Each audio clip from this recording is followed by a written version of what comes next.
Hey, I'm Jane Barnhill, market trainer in North Carolina East, and I want to talk with you here today about collecting and uploading a census. We're insurance professionals providing possible financial solutions to business owners. You just ask for the data that you need to run the quotes on all available products, services, and solutions that you have available. Some of you might be thinking that the business owners you currently work with won't give you the data that you need. And you might be right. For over 60 years, we've operated in the insurance world without requesting this data. But you know who is asking for this information?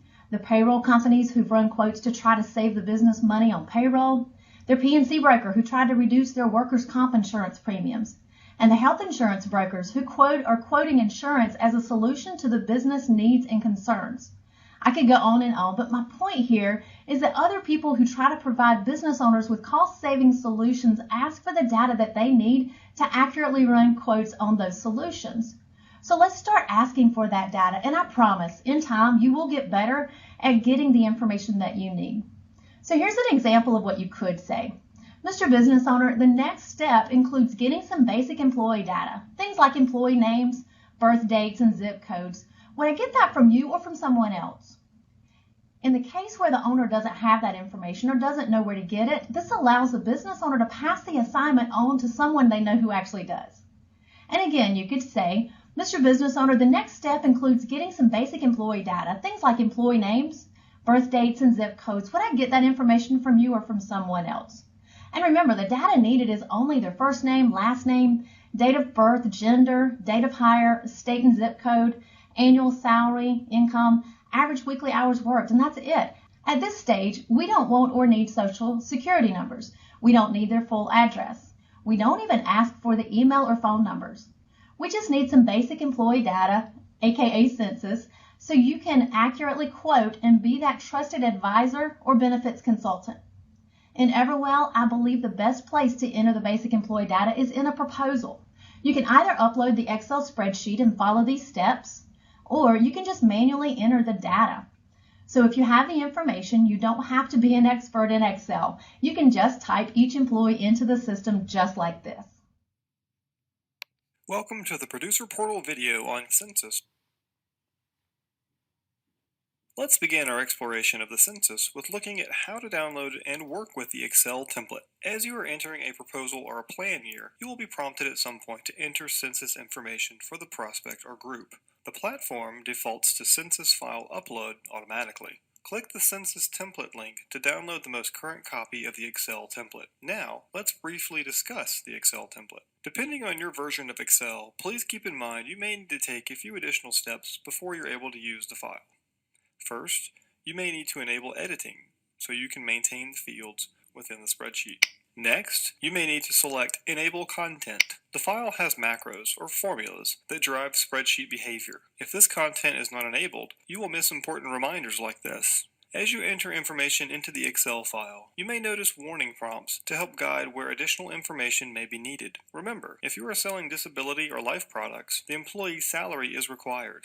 Click OK and continue entering the employee information into the spreadsheet. If you do not enter the salary and hours for the employee in the census file, the disability and life products will not be available when selecting products. Notice certain fields are highlighted in red. These fields are required. Be sure to enter the first employee's information on line 2. Let's enter our first employee, Jane Doe.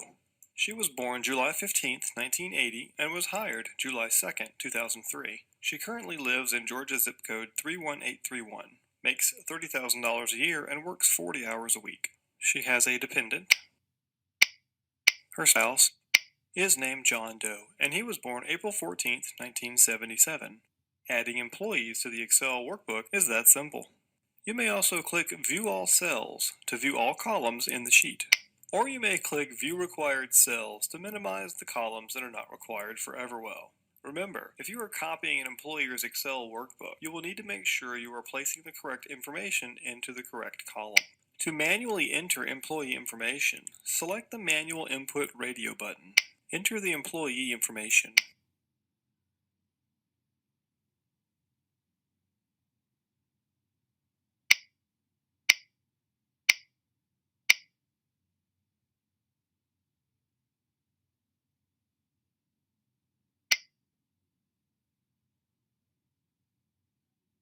Select the number of dependents. Add the dependent information.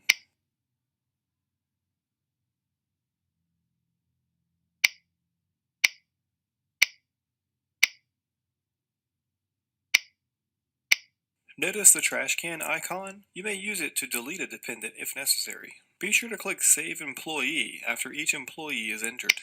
The employee census summary is updated, and a blank screen displays where the next employee may be entered. You may also view the employees that have already been entered for the group by clicking View Employee List. This allows you to view, edit, or delete employees from the list. Scroll to the bottom of the page. Once all employees have been added, click Continue to move forward in the process. To enter a census summary, select the Census Summary radio button. Enter the number of employees for each category. Make sure your totals are equal and click Continue. Remember, Census Summary is great for proposals. However, you will need to enter more complete census information before creating a plan year and conducting the enrollment. The more accurate the information you are putting into Everwell, the better your proposals and other processes are later on. And there you have it. That's the Census simplified.